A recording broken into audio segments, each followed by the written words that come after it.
on this episode of my S10 Hates Me, I am going to swap out the ECM.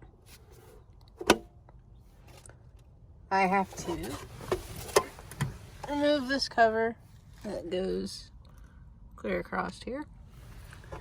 And once that's removed, there is a single screw that you undo, and you pull this whole thing down out of the dash. It's located right here. Once I pull that, I will have to undo these on both of these. I need to remove the eeprom in this one and make sure that I mark it as a junkyard eeprom. And then I take the eeprom out of the other one and put in this one.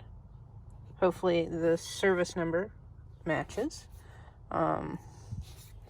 So this one is out of a junkyard. I'm going to try and use this one. If I can't use this one, or if it doesn't want to work right, I will buy a refurb one. But I figured since I had this one, I would give this one a try.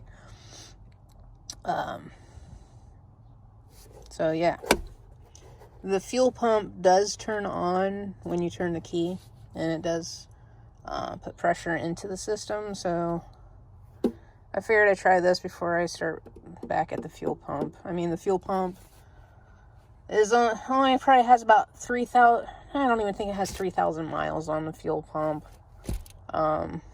So this is my next thing to replace. I've already unhooked the battery, and I'm just kind of letting the system drain out. But yeah, trying to get back into this. It's a nice day. It was real sunny and kind of got cloudy here the last couple hours here in Ohio. It's almost 60 degrees today. It's supposed to be about like this tomorrow, but it's supposed to rain. And then it's supposed to get cold and snow again. So I figured I'd play with this. It's been a while since I've messed with this truck and haven't put up much content of late because of the weather and that. So yeah, that's where I'm at.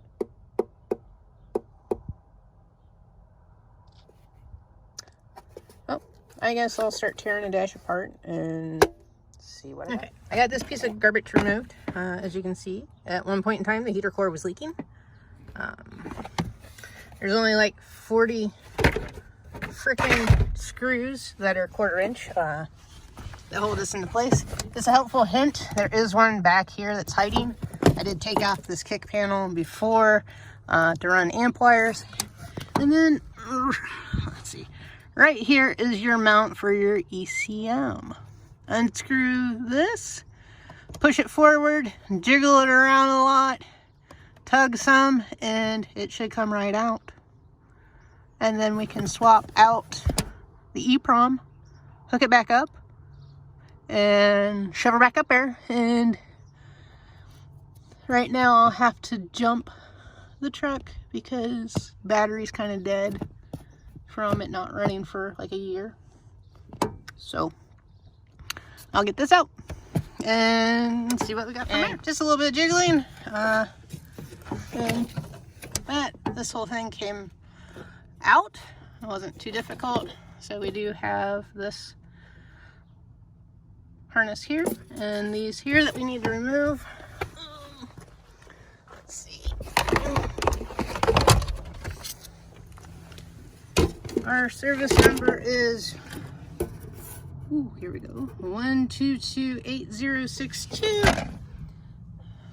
Service number here is 1228062. So they are the same. That was a lucky pull at the junkyard. I pulled it out of another S10. I think it was a 92. It had the 5-speed in it, had the 2.8 liter. So everything matched up. So I was hoping when I did that they would be one and the same. So I just need to undo this harness, pull these covers, and I'll show you what they look like The M is kind of my reference to my junkyard pull. So I'm gonna get this undone, and then we'll take a look at what we have from there. All right, so I got these covers off. This is my junkyard because it has the M on it. So this is my junkyard ECM. This is my original ECM. So these would be our eeproms here. So I'm going to pull this ever so carefully.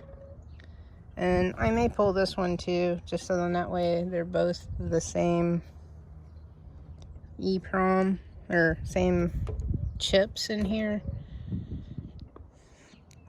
And then it's just, like I said, it's just a matter of pulling this one, putting it in this one, and then putting it back together, and that's all you have to do.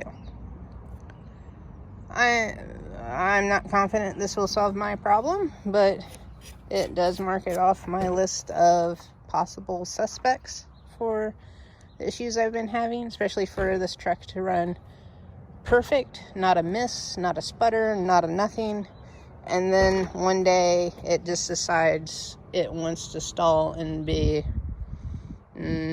irrational, to put it nicely. Oh, my stickers come in these. Anyway, ADHD kicking in. So I will do this. I will charge the battery in it. I will hook it up. I don't think I'm going to shove it back up in and mount it back in.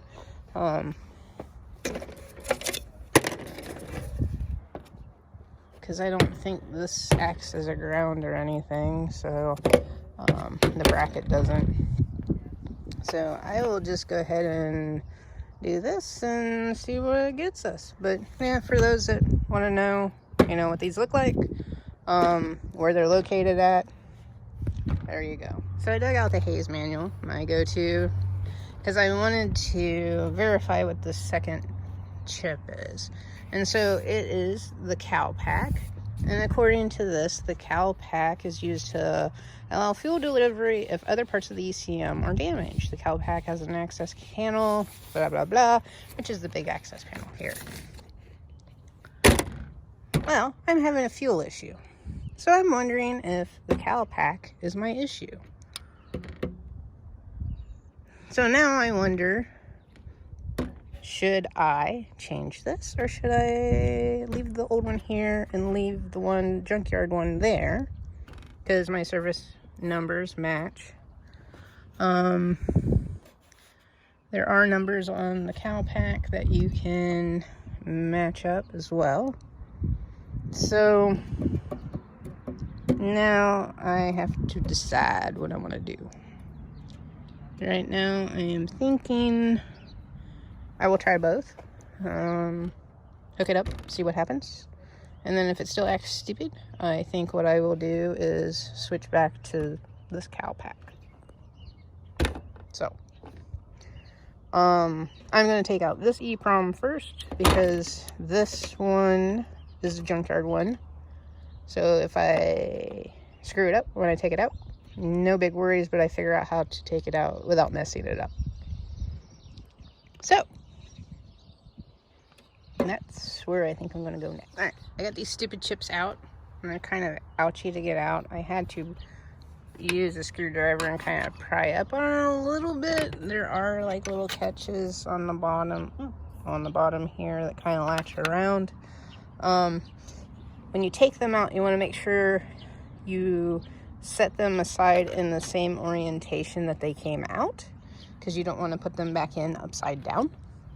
So these I sat in front of my junkyard one. These are my original ones. So I will take these and place them back over here as such, and press them back down in so they're nice and tight, and everything lines back up and they clip back in. I want to use two hands. I can't really do that because I'm using my phone to record this, so I don't want to just use one hand and not press evenly when doing reinstalling these. So after I get these pushed down in, I will put the cover back on and then I will hook the wiring harness back up onto it and see what happens. So I'll have to grab a jumper truck and grab my cables and hook the battery, of course, back up to this truck. Let the jumper truck run for a bit and try and start this thing. Fingers crossed. Wouldn't that just be the shit if it was this the whole entire time and I've had this, you know, for a summer or more, just as a backup, just in case something stupid happened. And I could have been driving this the whole time instead of putting all that diesel into my diesel truck. But yeah, we will see what happens. Okay, I replaced the ECM. That was a pain in the butt to get pushed back up in there. Right now, I'm running diagnostics on this to make sure I don't get any codes. I should just be getting the 1, 2, so the 12 code. As long as I don't get anything else, I should be good to go and should be able to try and start this thing. I do have the jump vehicle on it right now, so it looks like I might be pretty good because everything's coming back as a 1, 2. So ECM's being read properly, which is great. Yeah, we'll see what happens. But like I said, that was a pain in the butt to get that thing shoved back in there because there is like a little metal housing or a rail that it goes into. Pull this out here.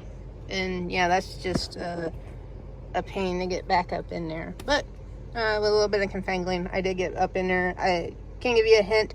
You do have enough room to put your hand between the firewall and the ECM, and you can feel the bracket up underneath there, and guiding it that way made it a lot easier than just trying to blindly shove it up in there, because there are some wires that you can get tangled up in, and I believe there's also, I don't know if it's like an arm to the blend door or whatnot, but I was thinking the blend door was down here.